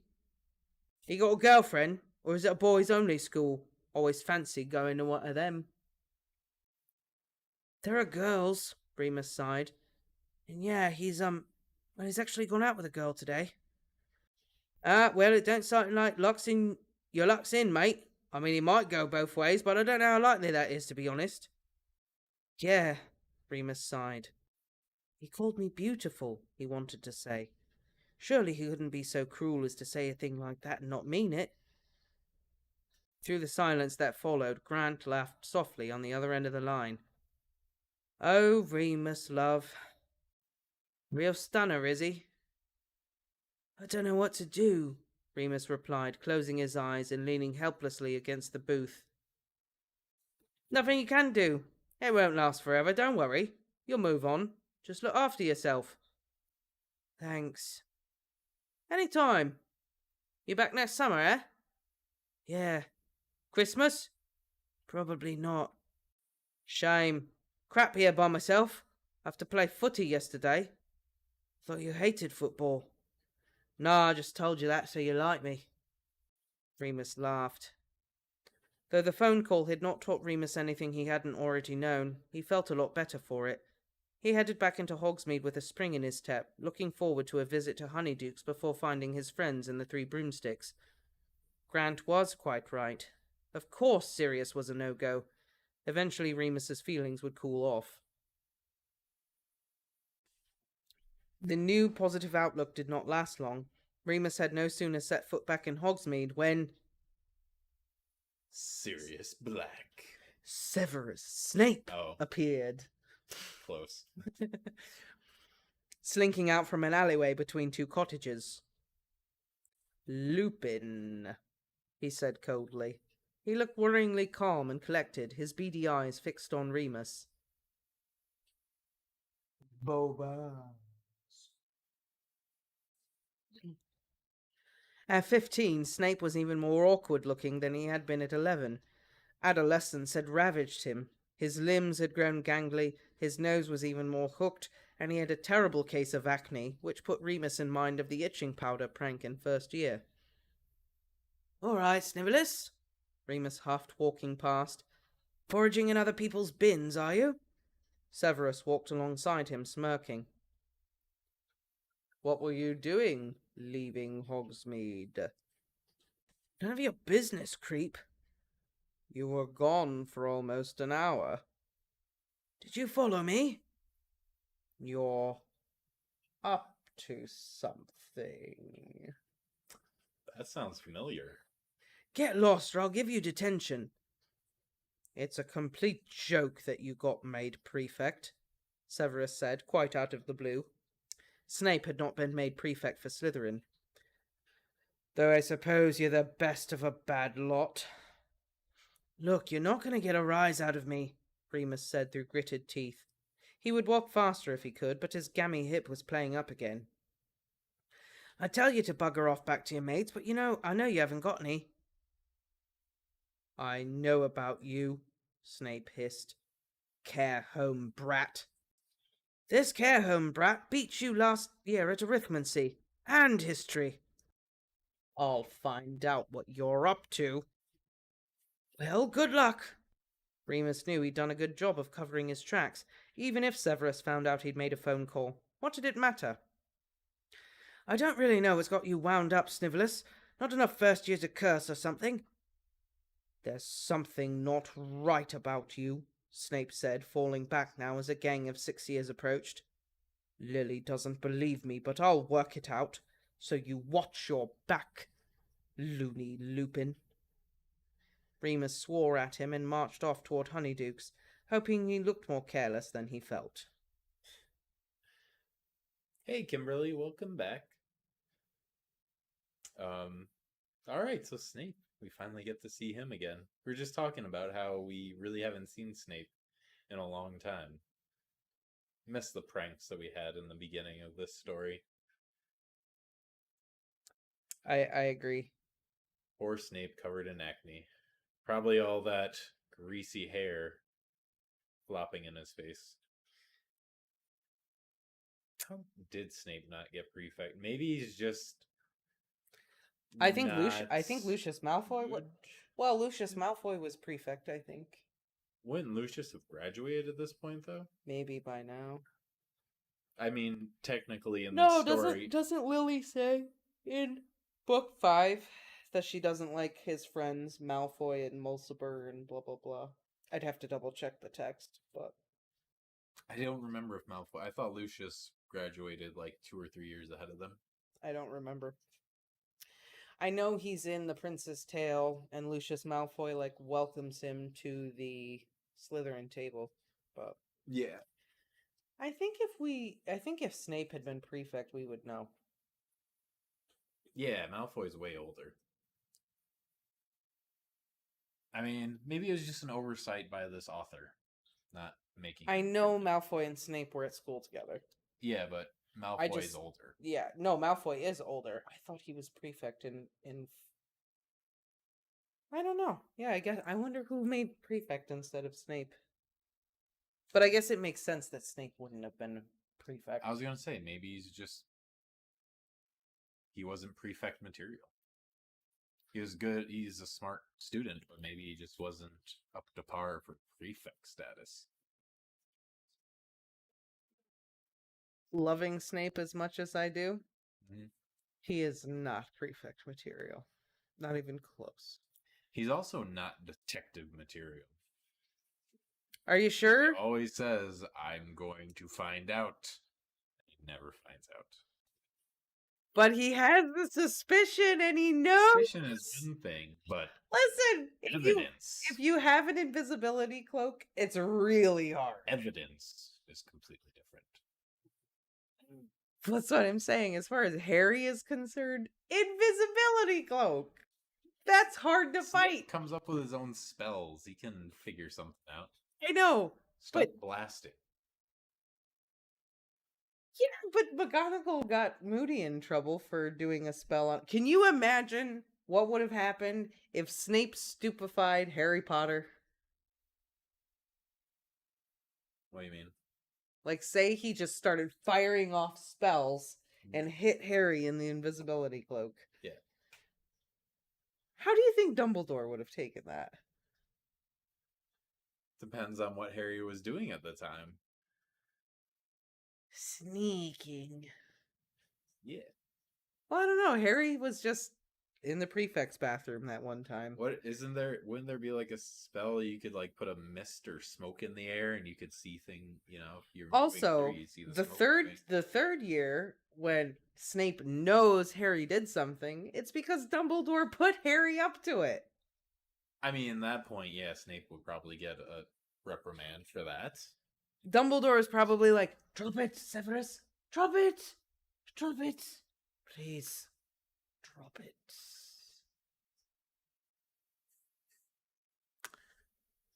What year is Crouch Jr.? Isn't he a year ahead of In this story, he's in Regulus's year. So he's a year younger than Sirius. Oh, he is young? Is he canon though younger? He's really like when Harry goes into the Pensieve and sees Barty Crouch Jr.'s trial, like he's really young. He's portrayed as like really young, like 19 or something. He's younger than I think his mom and dad. So. Oh.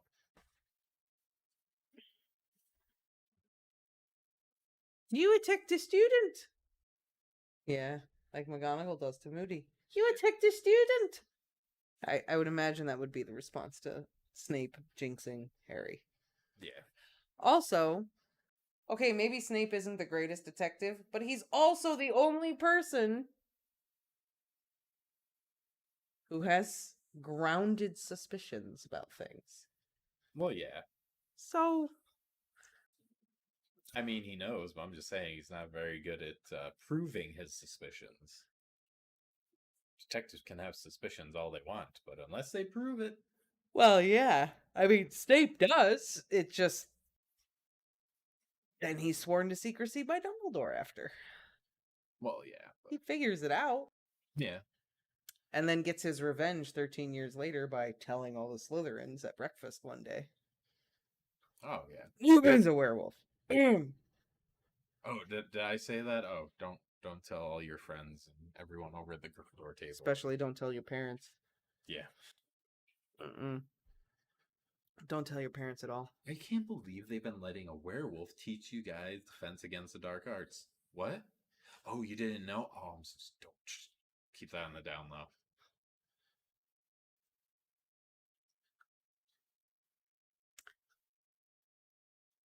Hermione figured it out pretty quickly, too. What, the Lupin was a werewolf? Yeah, she figured it out as soon as Snape set the essay. Oh, yeah. And she was trying to tell Harry and Ron, and they were just like, what are you talking about the moon for, Hermione? What's the moon got to do with anything? And she's just like,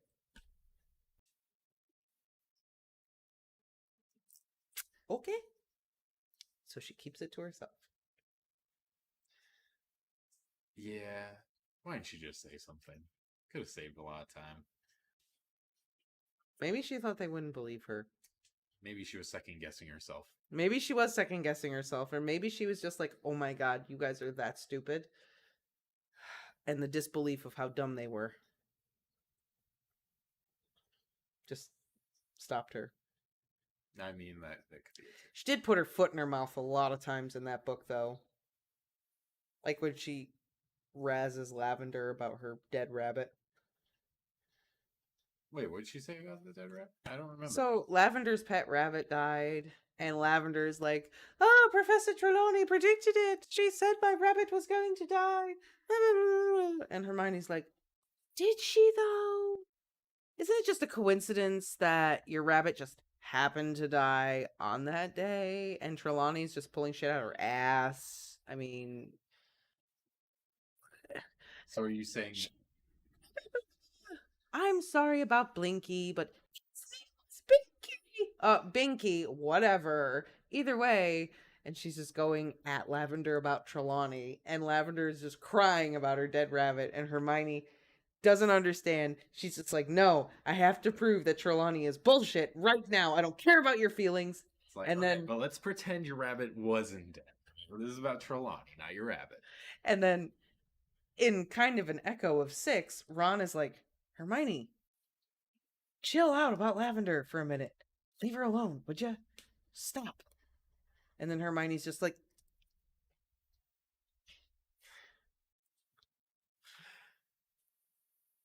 No. yeah, it didn't die today. That's what she does. She goes, well, it's not like your rabbit died today. It happened like 3 weeks ago. So Trelawney didn't predict it correctly because she said it would be today. It didn't happen today. Your rabbit's been dead. Yeah. That's what happens. And Lavender's just like, but I just found out. And Hermione's like, yeah, but it happened a while ago. So Trelawney didn't predict it. She got it wrong. Yeah. And that's how it goes. Yeah. Oh, what was I gonna say about the story? Oh yeah, Grant took that surprisingly well. Yeah, he did. For, Remus asking him for advice how to get another guy. I think Grant is very used to how things work. And he'll be back for the summer. And I think he understands that Remus is just coming to terms with being gay. Yeah. And I think he's just... You come to terms with being gay, you realize you're gay, then you have a crush on somebody, but that person is not gay, and... Well, we don't know that yet. He has a 90% chance. Well, we don't know. Grant doesn't know. 80% Remus chance he's certainly doesn't butt know. kicked. Yes. But- Remus certainly doesn't know. But either way, I think Blav got the news about the death. Theoretically, it could have died that morning, and the owl was quick. Theoretically, whatever. Either way, Hermione was not being sensitive about the loss and was utilizing that tragic event To fuel her Trelawney rant. Yeah. Fuel her hatred towards divination. And then if she then came out and said, oh, by the way, Lupin's a werewolf, I feel like Ron and Harry would have Well, I hope they go a little bit, smoother than that. But And then she wants to say that just the rabbit. I don't care. But what about Trelawney? Oh, by the way, Lupin's a werewolf, I hear. Yeah, that's not going to go over. well, that's what I'm saying is why... Well, I mean, Harry might be like, wait, what? I'm going to go talk to him. But I'm saying if she had that conversation with Lavender and then like later on in the day had that conversation with Harry and Ron would be like, What are you talking about? And then she'd have to lay out the moon chart and when he's been here and when he hasn't, and Ron would just be like, whatever, Hermione, you're thinking about this too much. Why do you want to do this good on Snape's essay anyway? What are you doing? And then Harry would have been like, Harry would have thought about it. I know she doesn't understand the love for pets, but Crookshanks. I was gonna say, yes, she does. She has a pet. She has Crookshanks. She loves him. Oh yeah, kind of. Yeah. Until it's her own ugly old thing. I do think those cats with like the smush nose are kind of ugly. I'm not gonna lie. That's why I like to think of Crookshanks more like Jackson, wherever he is, just laying down somewhere. Where's Doda? I don't know. She's doing her own thing. You didn't satisfy her. No, I guess I didn't. She was over there playing at one point. Hermione will crunch the numbers. That's right. She'll use Yes. arithmancy. Screw divination. That's not reliable. Actually, I'll use numbers to instead. my numbers, but maybe that's the key. Maybe now she'll start comparing Trelawney's figures with her own, and she's gonna realize, oh my god, Trelawney's right. And at that point, she'll probably tear up her notebook and never look at numbers again. I mean, Trelawney did predict everything to a certain degree. No one ever believed her, though. No. She predicted everything. She's just very, very bad at interpreting them. Well, she is a representation of the myth of Cassandra in Greek mythology. Cassandra was this great oracle. She was given the gift of the gods to be able to be the greatest oracle to predict everything. But the problem is she was given this great gift, but part of the caveat to that was that no one would believe her. And Trelawney is the descendant of her great-great-grandmother is the great seer, Cassandra Trelawney. I see. Yeah. Which is why no one ever believes her. Exactly. But at the same time, she's very bad at predicting things. She's not bad at predicting Well, things. she predicts it, but she's bad at interpreting them. Well, she's not very good at interpreting Like it. she And was looking also, at the tower and everything, and it keeps coming up. I don't know what's going to happen. Well, a true seer would have been able to interpret that in a way that, oh, hey, by the way, Dumbledore, don't go to any towers. well, we see what real predictions in this world look like, right? You're not conscious of a real prediction. Well, yeah. But she makes the predictions. people might be more willing to believe her if she didn't dress like she does and go, "My dear, I see the grim in your future." You know, if she didn't do that, she might be a little more believable. You're doing a bit of a Jack Sparrow. She kind of does remind me a little bit of Jack Sparrow from the movies. In her, like, dress garb and, like, the movements she does. Savvy. My dear, were you born in late December? No, but my Horcrux was. Yeah. No, but the Piece of soul inside of me. The other thing in me was Jack Trelawney. Yeah, why not? On that note, I think it's about that time. I agree. It is about that time. These are some interesting chapters, though. They were pretty good. We only got through 2. If we hadn't gotten so distracted for an hour, we could have read more. I know. But we will see you next time. Yes, next Thursday. We will see you then for more. All the Young Dudes. And our next book. What was our next book? I forget that. I remember. The Wizard of Earthsea. The Wizard of Earthsea. By Ursula Le Guin? Sounds about right. Yeah. Okay. There's an initial in there somewhere, too. So, yeah. All right. Take care, everyone. Not this Saturday. Next Thursday. We will see you all next Thursday. Yep. Next Thursday. See you then. Au revoir, everyone.